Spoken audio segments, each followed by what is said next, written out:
So good morning everybody from Ho Chi Minh City, or if you like to call it Saigon, it's Saigon.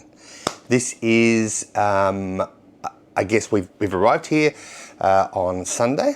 It's a little bit later, but I thought I'd use this as a kind of a preamble to the videos that I'll be producing and putting out over hopefully the next week or two of our new adventures. Covering Ho Chi Minh and then also covering a new place for us, which is Mai Tao. I've not seen any videos yet from any YouTubers showing this beautiful area of Vietnam. It's in the Mekong Delta. Those of you may know it well from the day trips out of Ho Chi Minh City that take you on the Mekong Delta for tours, etc. We, however, have done it slightly differently. What we've decided to do is to actually stay there at a place called Central Plaza, which looks like an absolutely beautiful hotel, and I'll be covering that a little bit later. So from that perspective, we will be hopefully going on all the tours. I'll be taking some videos and showing that. Then we come back and we're going to be going back to beautiful Hoi An. And we're spending 4 nights there at the wonderful resort, which is the Palm Gardens Resort, which is just down from the well-known Ang Bang Beach, and I'll be covering that as well.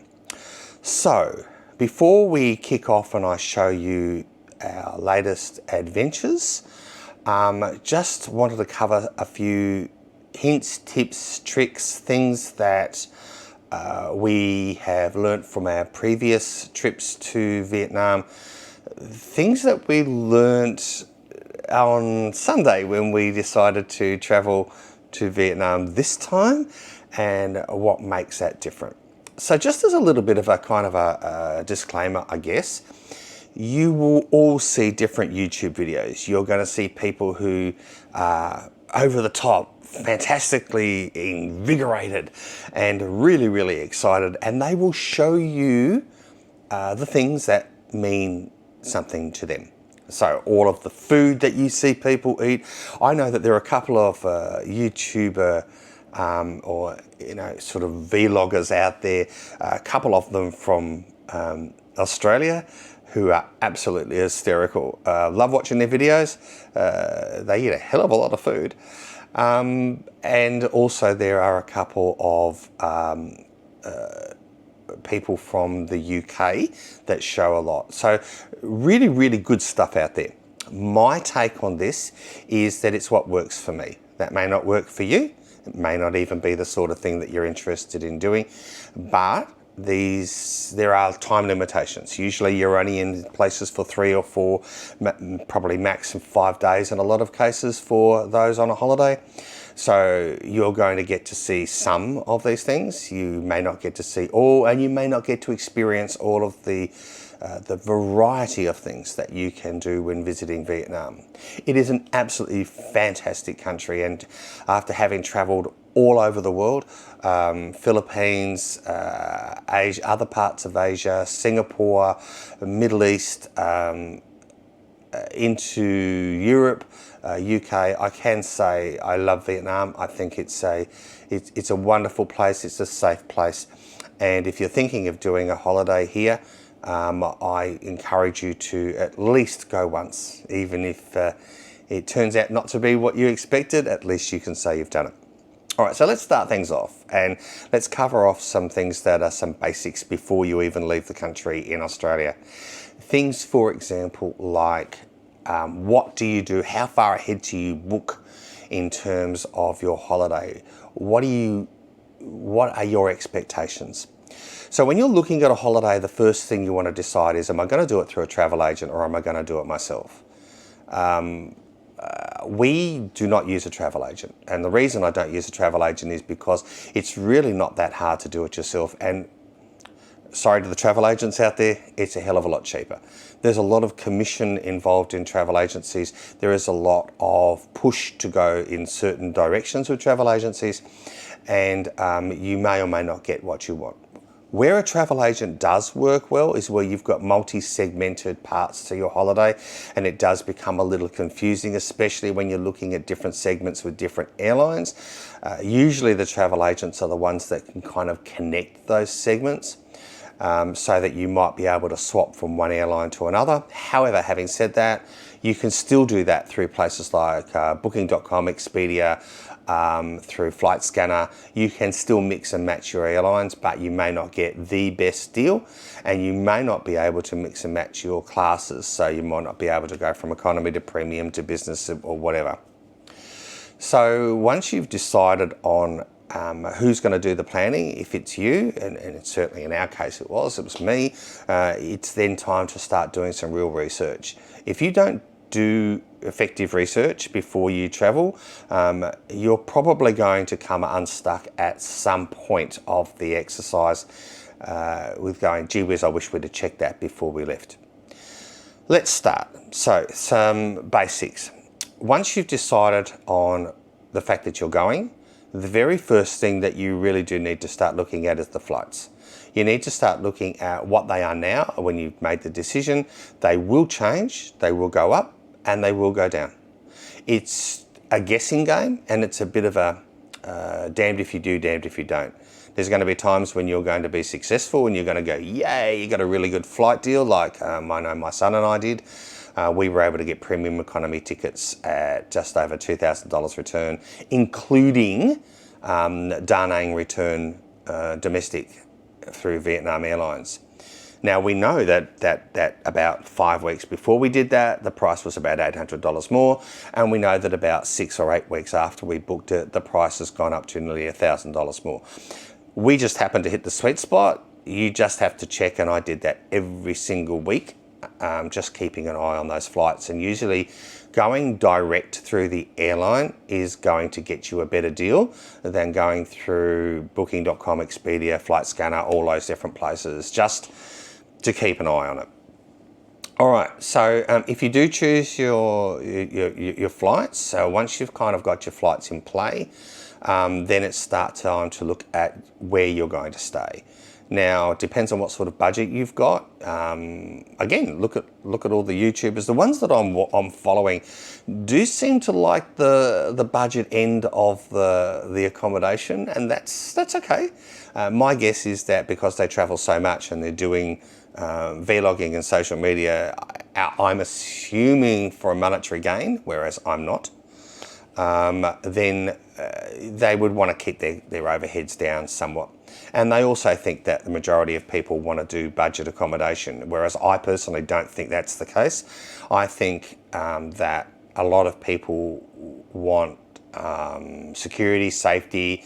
They want to have confidence that where they're going to stay has a good reputation, has good reviews. I wouldn't suggest just using things like TripAdvisor for your reviews. I would be using as many different approaches to having a look at places, especially if you're going to go and stay in those boutique locations, those backpacker locations, or those smaller ones that they say you can get $30 a day. It's fantastic, and you get there and you find that it's probably not what you expected, and it does then tend to ruin your holiday somewhat. So my suggestion is to think carefully about where you're staying and what sort of budget you're setting.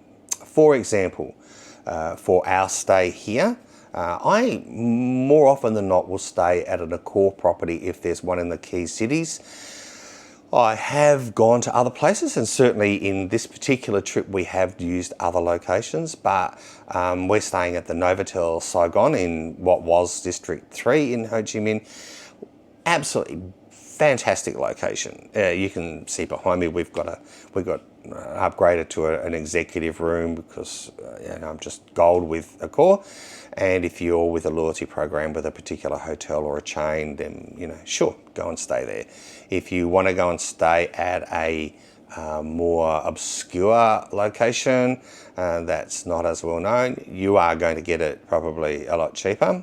As I found on our return night before we fly out to Sydney, I found one good place here in Ho Chi Minh that we're staying for one night, which looks brilliant, and It looks like it's got a suite and everything to it, so it's really great. Choose your hotels carefully. Keep an eye on your hotels.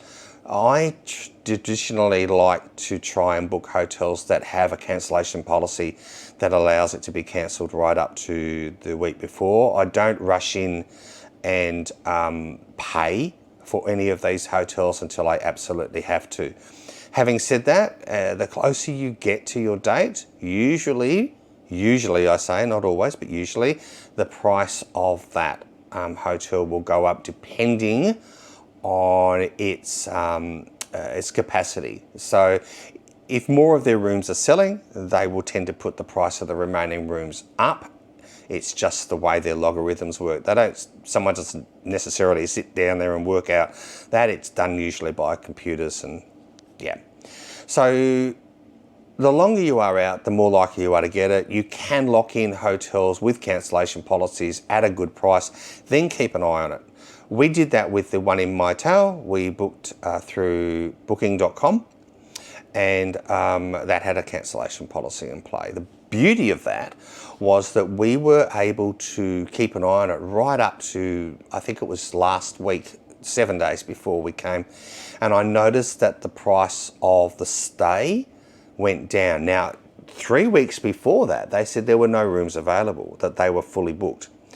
Then I went back on again and I had a look just to keep an idea of what the prices were like, and I noticed that the rooms were available again, and they were available at a cheaper overall price for the period of time. So I cancelled the first booking and I rebooked under the cheaper rate. So research. Don't just sit and forget. Keep an eye on things. Check. Okay, next thing. Start to keep an eye on your currency conversion rates. What's that look like? Because every time you make a booking, every time you do an overseas transaction, it's going to be done on the interest rate or the actual exchange rates of the day. Quite often also you have to bear in mind that when you do a booking like we've done with Mai Tao, and you pay at the hotel, you will pay whatever the exchange rate is on that day that you check out, not the exchange rate or what you think was the exchange rate when you went in. In our particular case, this is going to work great because in Australia, against the Vietnamese dong, we've gone from something like 16.9, so 1.63 million dong to 100 Australian. Now it's gone to 1.84 million dong to 100 Australian. So yay us! That's a great advantage to us. I've also been in a situation where the exchange dollar's gone down while we've been away, and that's not so good. Next step, check your passports. Go and check them. Check that they're okay. Check that they're in good condition.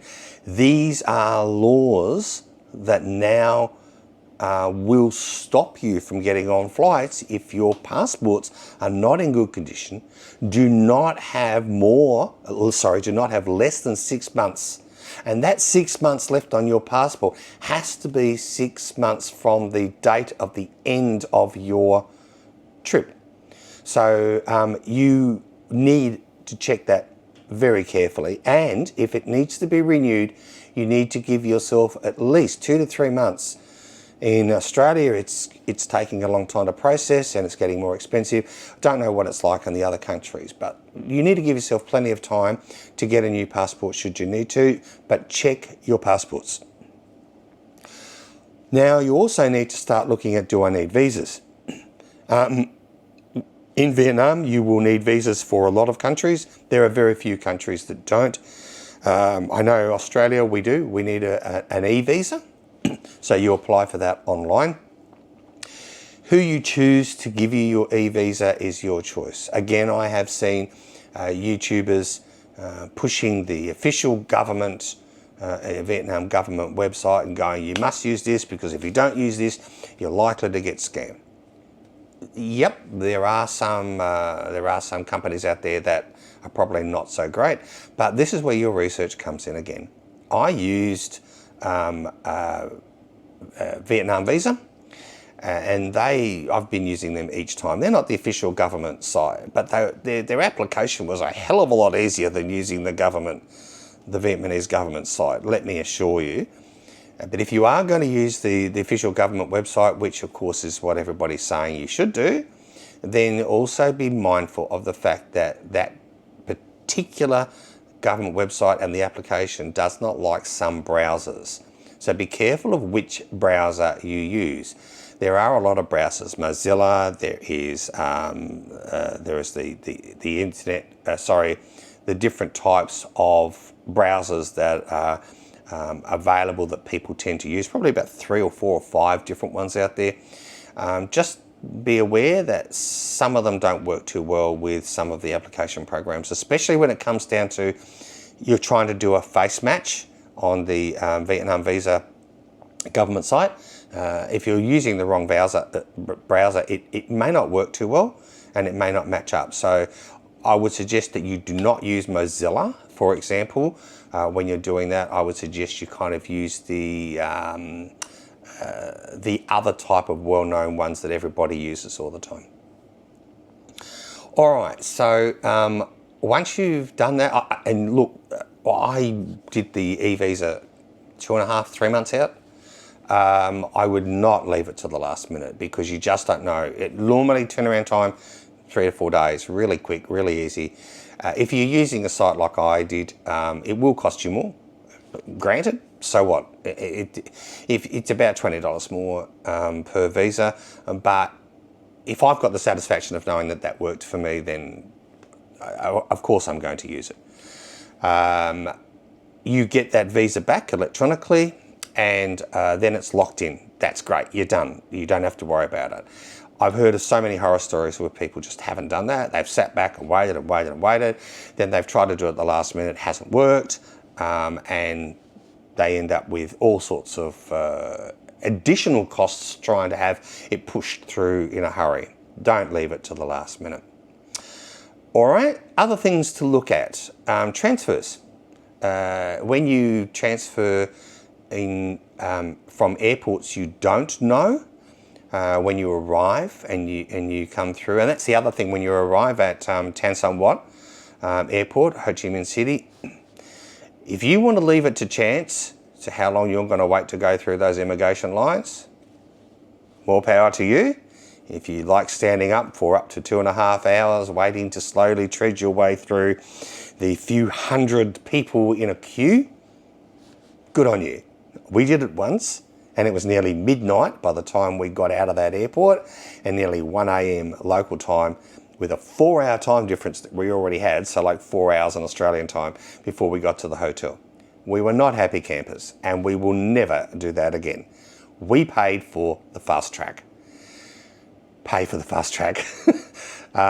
Because the fast track is going to get you through in like 10, 15, 20 minutes max, and well worth that extra money. So use the fast track to get into Tan Son Wat especially. I don't know about other airports. You can do your research and check, and there are a lot of YouTube videos out there that tell you how to enter and exit. We are also using the fast track to go out of Tan Son Wat, because the queues are just as long going through immigration and customs when you're trying to leave the country.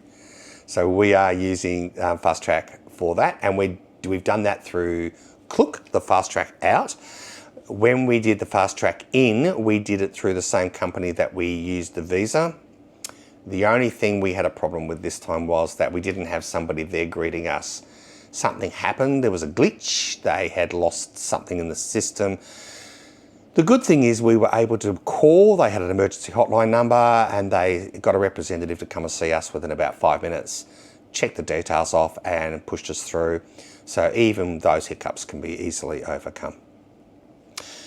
Transfers. Well, let me take it stage by stage. It's probably best. When you come through and you get your baggage and you head on out, you need to make a decision.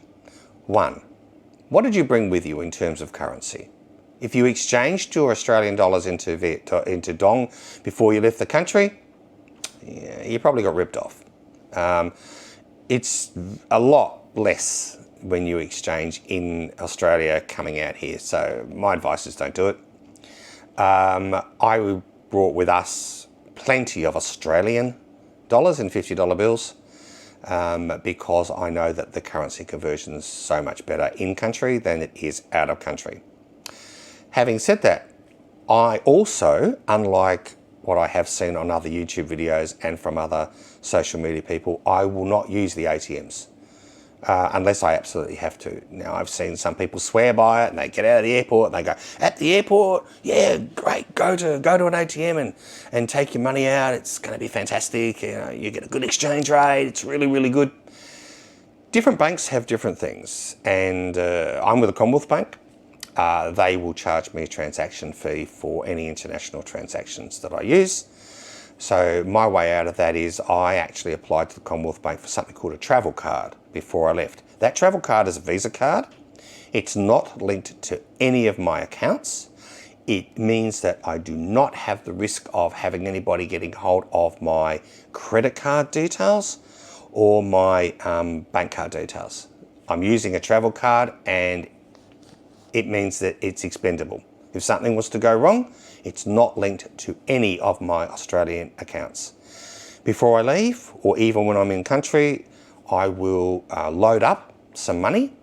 And when you load that money up, the exchange rate's not that bad. It is lower than in country, of course, but they charge you no fees. So you get no fees to load up the travel card with Commonwealth Bank. It does straight conversion, puts it on there. You've got your money available should you need it. If you want cash, my advice is if you must get some cash at the airport, whereas I changed $50 and I was quite surprised that the exchange rate at the airport was not that different from the exchange rate I got at one of the Gold Shop jewellers just down the road here in District 3, which is supposed to be really good. So that was a surprise to me because I've been telling people for years, don't exchange money at the airport. But I was reasonably happy with that exchange rate. So there's your choices there. Now, the next thing is, what are you going to use for your phone? Are you going to take a separate phone with you rather than your normal one? Nowadays, the way phones are set up is really cool. So if you don't have a physical SIM in your phone, everybody's going to eSIMs, which is great. If you've got that space free, then you're in luck because you can go, even at the airport, you can go up to one of the providers there, get a local SIM card, a physical SIM card. They will set it up for you, put it in about $20-something Australian, will do you for 4 weeks. I think it's roughly, gives you, in the case of the one we bought, I think it was about 350,000 dong. Which is just over $20, and that gave 7 gig per day, unlimited overall, but 7 gig per day. So really check, because it's unusual when they say unlimited. They don't mean unlimited data per day. There is a kind of a limit on most of these per day. So if you're going to be doing a lot of social media, YouTubing, etc., yeah, that's not going to last you very long. I went through 5 gig of data looking at YouTube videos and watching streaming in my hotel room because the Wi-Fi didn't work when I got here, and I did that in 6 hours. So 5 gig, for example, didn't get me very far. Now, I'm using Optus, who's my telco provider. They charge me $5 a day for 5 gig. I'm happy with that because it lets me use my mobile phone number. It means that people from home can contact me on that number. I can use messaging. I can do anything I want. I'm not limited to just data. I can use it like a normal phone, and I don't have to worry about getting anything local in Ho Chi Minh or Vietnam done to my phone. But that's Optus. You with Telstra, they offer you nothing. So good luck with that. You might want to look at an eSIM before you head over to Vietnam, or just get one when you arrive. Either way, some pretty good deals to be had in relation to eSIM and your phone and all that kind of stuff. Transfers. When you're transferring from any airport that you are unfamiliar with, I would be very careful about using taxis, especially taxis, because you will get ripped off at Tan Son Wat if you don't know what you're doing with taxis. Let me assure you, because they they don't use meters, they'll tell you a certain price. You'll get there and find it's different.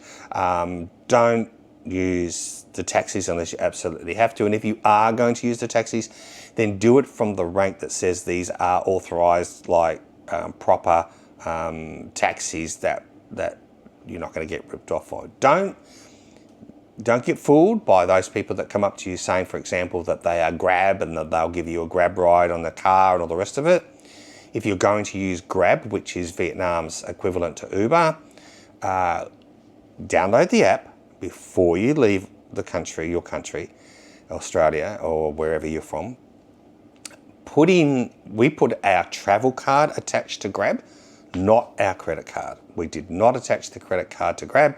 We simply used the travel card, and that way everywhere we go it automatically will come out. Now once you've set up that account in Australia, once you've linked your travel card, you can use Grab in Vietnam anywhere for food, for cars, anything you want. It's absolutely brilliant, an absolute lifesaver. But for when we arrive into the airport for the first time, we will get a private car. We used airport taxis or airport transfers, I think it's called, online, or you can do it through booking.com, you can do it through Klook, you can do it through Expedia, and you will get, it might cost you a little bit more, but at least when you get there, you get someone to greet you usually, although with airport taxi transfers at Tan Son Wat, they just send you to column number 9, and then you've got to wait while they find your car. But still, you've got it all organised for you. It's all paid. It's a private driver. You don't have to worry about Grab. You don't have to worry about taxis. And when you arrive and you're tired, let me assure you that's a load off your mind, that you know that you've got a car and a driver waiting for you when you get there. Going back to the airport's different. We use Grab, but when we arrive at the airport, or when we arrive at Da Nang to go to Hoi An, we've booked a car to pick us up from there, a driver with a sign with a name on it, and it's like, 10, 15 bucks for a trip from Da Nang to Hoi An. We were quite impressed. We use private cars in Hoi An. We don't, but we use Grab for local travel in Hoi An, but the transfers to and from the airport, we tend to use a private car. So that takes you right the way through to your hotel. This is where you make your decision. You've got to be aware that when you go to hotels in Vietnam, they want your passports. They also usually want a holding deposit. You're going to have to use a credit card for that, or whatever card you use to pay for the hotel.